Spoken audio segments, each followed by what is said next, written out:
Tudo bom, galera? Como é que vocês estão? Hoje teremos mais uma aulinha de física. Meu nome é o professor Fantin. Então, já entramos na parte da dinâmica. Estamos na aula 5, na unidade 9 da apostila, ok? Hoje falaremos sobre força de atrito e plano inclinado. Então, voltando um pouquinho da aula, sempre é bom rever isso. A gente já viu as 3 leis de Newton. O que consistem as 3 leis de Newton? Primeira lei, lei da inércia. Todo corpo tende a ficar em seu estado de equilíbrio, ou de repouso, ou de movimento retilíneo uniforme. Segunda lei, força igual a massa vezes aceleração. A gente sabe o quê? Que sempre que eu aplico força num corpo que possui uma massa, eu vou ter uma variação na minha velocidade. Eu crio uma aceleração. E terceira lei de Newton, ação e reação. Existem pares de forças. Toda ação consiste numa reação de mesma intensidade, da mesma direção, porém sentidos contrários. Então a gente sabe que essas forças tendem a se anular. Vamos lá? Dando continuidade então, a gente vai ver hoje força de atrito. Força de atrito é uma força que se opõe ao movimento. Então eu digo, se eu tenho um movimento da esquerda para a direita, eu vou ter uma força de atrito da direita para a esquerda. Então tem que ter um pouco de cautela, porque às vezes a gente vai colocar essa força, um sistema num plano inclinado, e a tendência da pessoa é sempre achar que o corpo vai descer e a força de atrito está para trás. Então tem que dar um pouquinho de cuidado, porque às vezes a gente coloca no plano inclinado e a gente está fazendo esse corpo subir, e a forcinha de atrito está para trás. O que consiste na força de atrito? A gente tem que imaginar o quê? Pegar um sistema aqui e analisar as forças que estão atuando sobre ele. Então tem uma caixinha, essa caixinha tem uma massa. Se eu tenho uma massa, essa massa vai fazer uma força sobre a superfície. Pela terceira lei de Newton, essa é a ação. A reação vai ser o quê? A força que a superfície faz sobre a caixa. De mesma direção, porém sentidos contrários. Se eu tenho uma superfície plana e horizontal, eu posso dizer que a minha força-peso é igual à minha normal, ok? Porque é a mesma intensidade. Então, se eu empurrar com uma força da esquerda para a direita, eu vou ter uma força de atrito contrária a esse movimento. Então, da direita para a esquerda, como está representado aqui. Se eu pegar e ampliar um pouco essa imagem, que é o que aconteceu aqui, ó, a gente vai ver o quê? Que mesmo a superfície sendo bem polida, eu vou ter o quê? Vou ter uma rugosidade. Então, cada superfície tem uma determinada rugosidade. E é essa rugosidade que vai formar o quê? Vai formar a nossa força de atrito. Então, a gente tem que pensar o quê? É a força que a superfície faz sobre o corpo.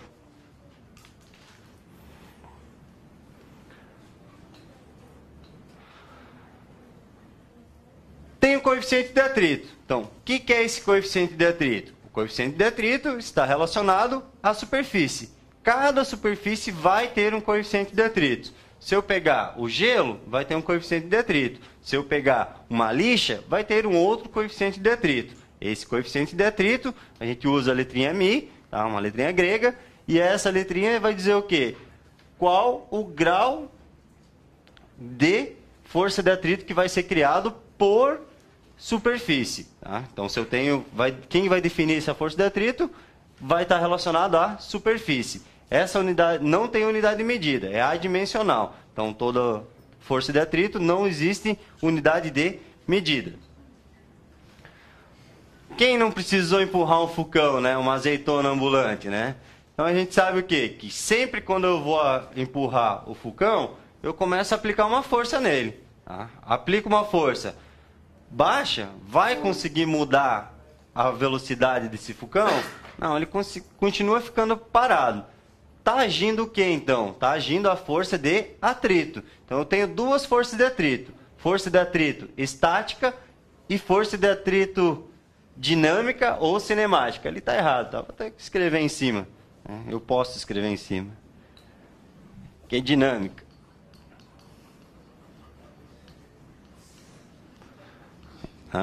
Ficou bonito, né? Então eu tenho força de atrito estática ou força de atrito dinâmica ou cinemática. Dinâmica e cinemática está relacionado com o movimento. E estática está relacionado quando o corpo está paradinho. Então vamos analisar a primeira situação. Quando eu tenho uma força de atrito estática. Está lá o Fucão. Falhou, estourou, não sei o que aconteceu. Geralmente estoura a corrente lá atrás e não funciona mais. Corrente do alternador. Dá para colocar uma cinta, lá tira a cinta, coloca, funciona. Fusca, uma chave de fenda e um pedaço de ferro, de arame, você vai para qualquer lugar do mundo. Tá? Tendo ele, poucas pessoas dentro do Fusca, né? Fusquinha estragou. Começa a empurrar ele e ele não sai do lugar, significa o quê? Significa que a força que está sendo aplicada sobre ele não é suficiente para que sobreponha a quem? A força de atrito. Se eu estou empurrando o Fusca da esquerda para a direita, a força de atrito está em sentido contrário. Então eu tenho que fazer o quê? Eu tenho que fazer uma força maior do que a força de atrito para que eu consiga fazer esse movimento.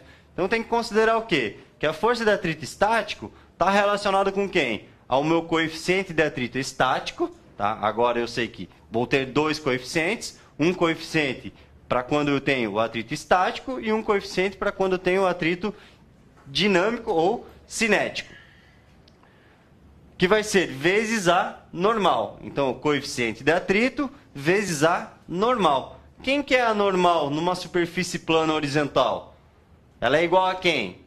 Ela é igual ao meu peso. Então, eu sei que normal é igual ao meu peso. Quem que é peso para nós? Peso é a massa vezes a aceleração da gravidade. Então, se eu abrir essa equação, minha força de atrito vai ser igual ao μ estático vezes a massa do Fucão vezes a gravidade que atua na Terra. Tá? Se tivermos com o Fucão na Terra, vai ser a gravidade da Terra.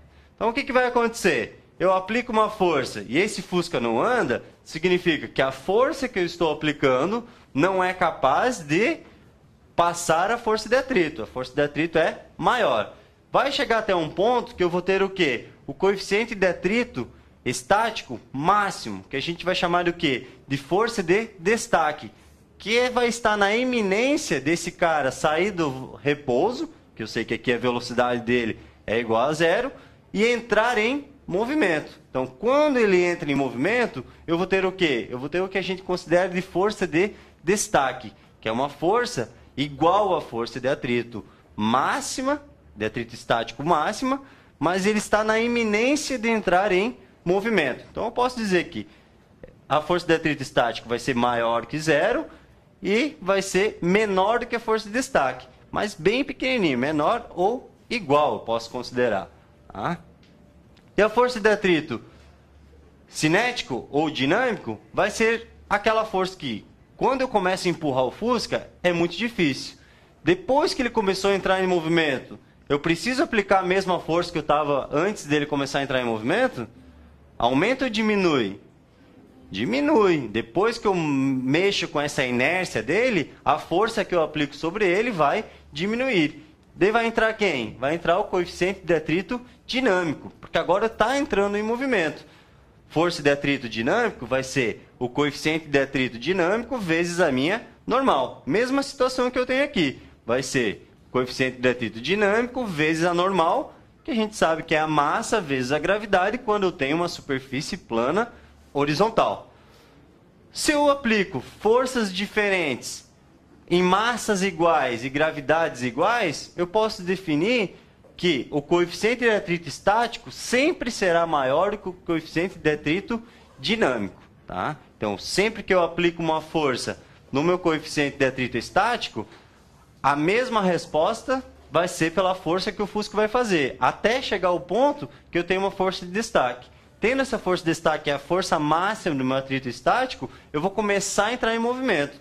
Quando entrou em movimento o Fuscão, eu vou ter o quê? Vou ter um coeficiente de atrito dinâmico. Tá? Então, existem dois coeficientes de atrito. Vamos fazer um exercício que é mega completo. Diz o seguinte, está na apostila de vocês, tá? O pessoal de casa pode pegar na unidade 9, tá? Esse exercício. Exercício 1, se eu não me engano.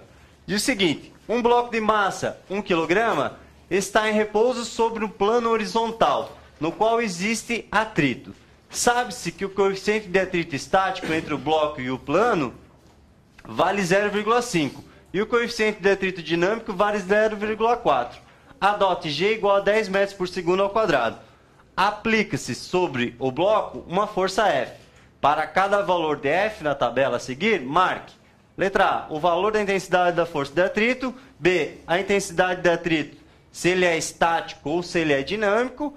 E C, o módulo da aceleração do bloco. Então, vamos lá. Situaçãozinha, eu tenho um bloco numa superfície plana horizontal, estou aplicando uma força F, que está na tabelinha. Tabelinha de força, a força é 2, 4, 5, 6 e 7.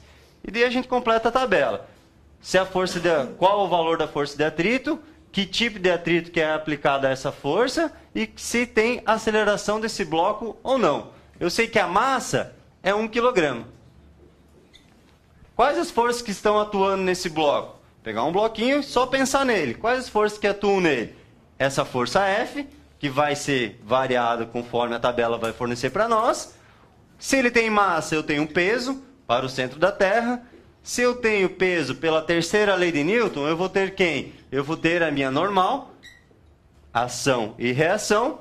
E se eu tenho atrito, eu tenho uma força que se opõe ao movimento. Então vai ter uma força nesse sentido.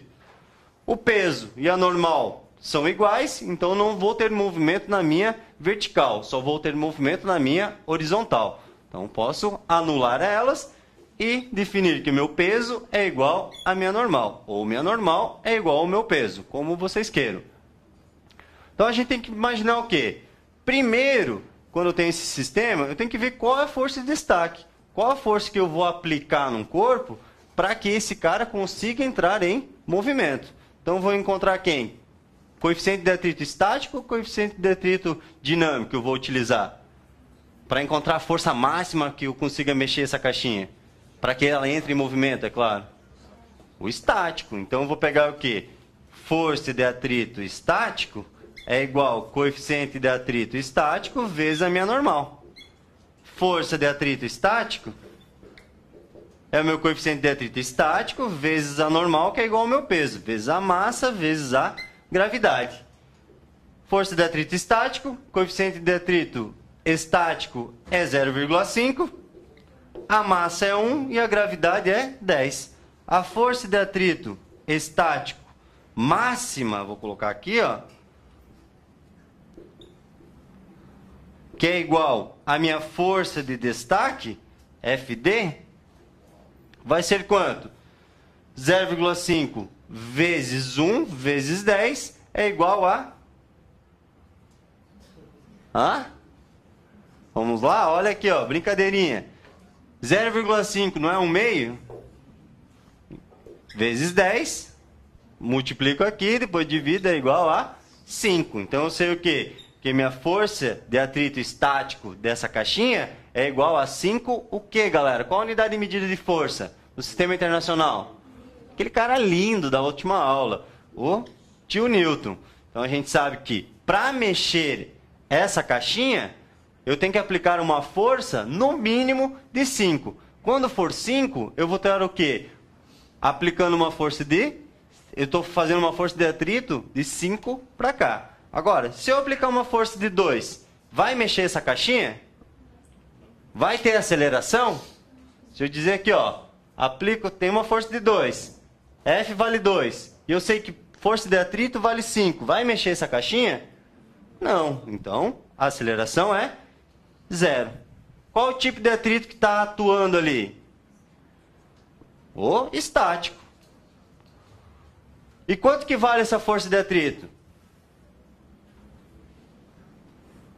Muito bem, galera.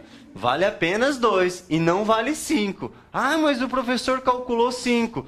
Sim, eu calculei 5, mas o que eu calculei? Eu calculei a força de atrito estático máxima e não a aplicada. Então, se eu aplico uma força de 2, quanto que vai segurar para cá para não se mexer? 2 também, para ficar em equilíbrio. Então, eu sei que a força de atrito, quando eu aplico uma força de 2, é igual a 2 newtons também. 4, mesma situação. Eu aplico uma força de 4 para lá e eu sei que segura 5 para lá, vai ter aceleração? Não, é igual a zero. O coeficiente, o tipo de atrito é estático e a força de atrito que eu aplico é a mesma que faz a força ir para o lado, que é igual a 4 newtons. Para 5, vai ficar parado ou vai se mexer? Vai ficar parado, vai ficar estático. Então, o coeficiente de atrito estático e a força que eu tenho é a máxima, que é 5 newtons. E agora, se eu aplico uma força de 6, o que vai acontecer com essa caixinha? Ela vai começar a se movimentar. Se ela começa a se movimentar, o atrito é estático ou é atrito cinético? É cinético, então eu vou ter que calcular quem? A força de atrito cinético, ou dinâmico, né? Que vai ser o quê? Coeficiente de atrito cinético ou dinâmico vezes a normal. Força de atrito cinético é igual ao μ, que agora vale 0,4, vezes 1 vezes 10. Força de atrito cinético ou dinâmico é igual a 4 newtons. Agora já mudou essa minha força de atrito. Agora eu sei que começa a andar e se movimentar, o atrito diminui. Se o atrito diminui, então eu sei que a força contrária ao meu movimento vai diminuir também. Então agora eu aplico uma força de 6. Vai ter aceleração? Qual que vai ser a aceleração? Vamos ver? Segundo a lei de Newton, força resultante é igual a massa vezes a aceleração. Qual é a força resultante? Não é a força que eu vou chamar de F1 que eu estou aplicando, que eu disse que é de 6, mais a força de atrito, que é contrária ao movimento. Se eu disse que é 6 para lá, a força de atrito vai ser menos 4, que é a força de atrito cinética, igual a massa, que é 1, vezes a aceleração. 6 menos 4, 2. Então, eu sei que a aceleração desse cara é igual a 2 metros por segundo ao quadrado. Então, agora a aceleração é 2. O tipo é dinâmico ou estático, é dinâmico ou cinético. E a força de atrito vai ser quanto? Vai ser 4, porque agora não é mais estático, é dinâmico ou cinético. E o último, quando eu aplico 7, vai ser a mesma situação. Vou jogar na força resultante. Força resultante é igual a massa vezes a aceleração. A força F1 agora é 7, menos a força que eu tenho de atrito dinâmico, que vale 4, igual a massa, que vale 1, vezes a aceleração. A aceleração é igual a 3 metros por segundo ao quadrado. Então eu sei o quê? Que quando eu aplico uma força de 7, a aceleração vale 3, o tipo de atrito agora é dinâmico e a força de atrito continua valendo 4 newtons. Tá? Olha o que acontece, galera. Vou fazer um gráfico para vocês, que é bem importante esse gráfico. Fazer um pouquinho aqui no canto, só apagar esse ladinho. Vou fazer um gráfico dessa situação. Eu tenho um gráfico de força de atrito por força. O que vai acontecendo? Quando a força de atrito é 0, a força também é 0.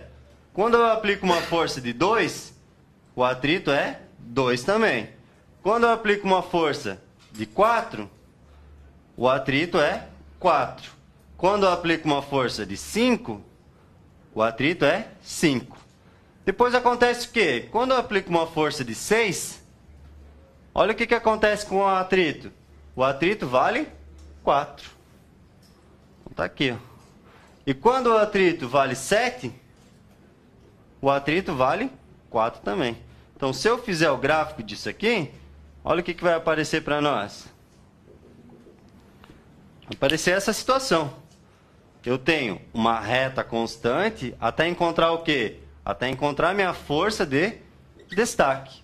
Depois que eu tenho essa força de destaque, que o cara começou a andar, eu tenho uma queda e depois continua sendo constante a qualquer força que eu aplicar nesse corpo. Tá? Então, esse gráficozinho é bem importante que vocês entendam. Ok? Tem na apostila de vocês ele. Vamos para frente.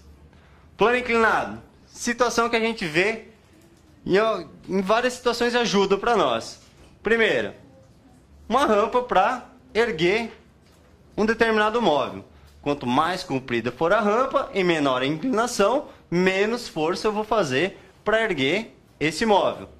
Uma situação bem interessante, lá numa favela de Santa Marta, lá em Rio de Janeiro, tá? Tem o plano inclinado, que é o nome desse elevador. É um elevador que anda conforme num plano inclinado. É bem interessante, eu até visitei essa favela. Sobe esse peso e por baixo desce um peso igual. Então o que acontece? Tem um motor que só faz a tração para que consiga fazer esse movimento. Porque a força realmente desse cara que sobe e desce é feita pelo peso, pelo contrapeso dele. Então subiu esse peso, desceu um contrapeso. Desceu o elevador, sobe o peso, faz um contrapeso. É bem interessante e é um plano inclinado. Para que serve o plano inclinado? Para a gente verificar que alguma coisa vai mudar. O que vai mudar? Vamos simplificar o desenho. Pegando o desenho daquele elevador, do plano inclinado lá da favela Santa Marta, a gente tem isso aqui. Agora eu tenho uma caixinha e essa caixinha tem uma massa. Então ela vai continuar fazendo uma força-peso. Mas para onde que indica a força-peso? Indica para o centro da Terra. Então vai fazer o quê? Um ângulo 90 graus com a horizontal. Então aqui está meu peso. E a minha normal? A minha normal não é a força que a superfície faz sobre o objeto? Então ela faz o quê? Ela faz um ângulo 90 graus com a superfície. Então tá aqui, ó. Posso dizer que a minha normal é igual ao meu peso? Estão na mesma direção? Não. Agora eu tenho o quê? Eu tenho um ângulo. Então esse ângulo da inclinação, θ, vai ser o mesmo ângulo que eu vou ter com a força que eu vou chamar de PY, tá? Com o meu peso. Então agora o que vai acontecer? Vai acontecer uma decomposição vetorial. O meu peso eu vou chamar de PY, que vai ser no eixo Y, e eu tenho uma outra força que eu vou chamar de, tem a reserva, de PX. Então eu tenho a força peso, que eu posso fazer o quê? Decompor ela em PX e PY. Agora eu vou entender algumas coisinhas. Eu vou saber o quê? Que a minha normal vai ser igual a quem? Ao meu PY. Se eu tenho uma força fazendo sobre a superfície, essa força faz uma ação, essa força faz uma ação, que por consequência faz uma reação, que vai ser a minha normal. E quem que é o meu PX? Se eu estou lá no morrinho, não tenho aceleração alguma, não tenho força nenhuma atuando, solto um carrinho. O que acontece com esse carrinho? Não começa a descer? E quem que vai fazer esse carrinho descer? A força peso? Não, quem vai fazer é a força PX. É só uma pequena parcela do meu peso que vai fazer esse corpo mexer. Tá? A outra parte vai fazer o quê? Vai fazer força na superfície. Então agora esse meu peso há uma decomposição. PX e gravidade é a mesma coisa? Não, tem ação da gravidade. Porque a gente vai ver da onde que vai sair o PX. Se eu pegar esse sistema aqui, ó, vou desenhar ele mais simplificado ainda. A gente pegou o quê? Pegou uma situação do nosso dia a dia, né? Que é subir um morro, ou fazer uma rampa, ou ver um plano inclinado, algo que a gente conheceu. Simplificou um pouco e apareceu o quê? Apareceu as forças. Agora eu vou simplificar um pouquinho mais. Pegar aquele meu peso, tá aqui, ó. O vetor peso está aqui. O vetor PY está aqui. E esse vetor PX, eu vou trazer ele aqui para baixo. Então vai estar aqui, ó, PX. Tem um ângulo 90 graus entre PX e PY, desculpa, e o ângulo está aqui, ó. O que apareceu para nós? Não é um triângulo retângulo? Não tem regras trigonométricas para encontrar os catetos quando eu tenho hipotenusa? A minha hipotenusa é quem? É o peso. Peso sempre é a mesma coisa. Peso é o quê? É a massa vezes a gravidade. Então o peso é um valor que eu conheço. O que eu preciso encontrar agora? Eu preciso encontrar o meu PX, que eu sei que ele é o causador, é a força que vai fazer essa caixinha se movimentar. E eu preciso encontrar o meu PY. Para que eu preciso encontrar o meu PY? O PY não é a ação da massa sobre a superfície? Então, quando eu quero calcular atrito, o que eu preciso? Eu preciso do meu PY.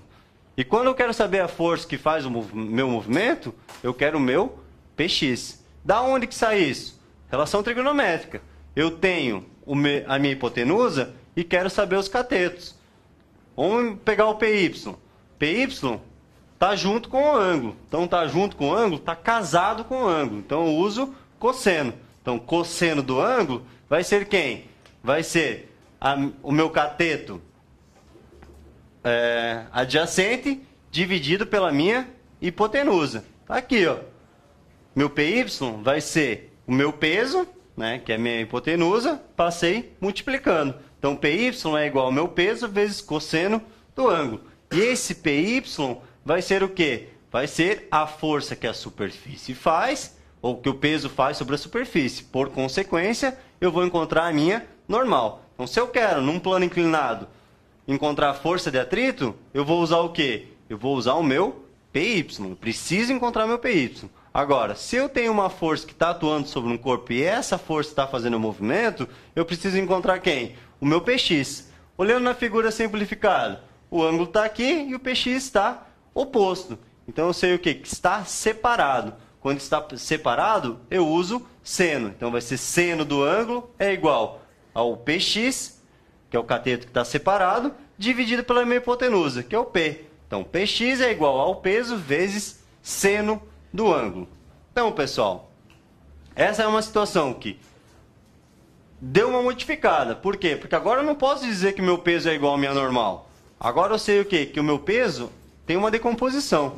Ele se transformou em PX, que é uma força que vai fazer o movimento, e um PY, que é a força que vai fazer sobre a superfície, e a superfície, por consequência, pela terceira lei de Newton, faz uma ação sobre o corpo, que a gente chama de normal.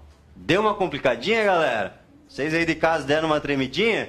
Então, antes estava as coisas só num vetor. Agora a gente está fazendo o quê? A gente tem uma decomposição vetorial. Quando eu voltar lá no movimento retilíneo uniforme, movimento retilíneo uniformemente variado, a gente vai ter mais decomposições vetoriais. A gente vai ter um lançamento vertical, um lançamento oblíquo, um lançamento na horizontal, que vão criar vetores. Que daí essa parte vai ficar um pouco mais facinho de ser entendido.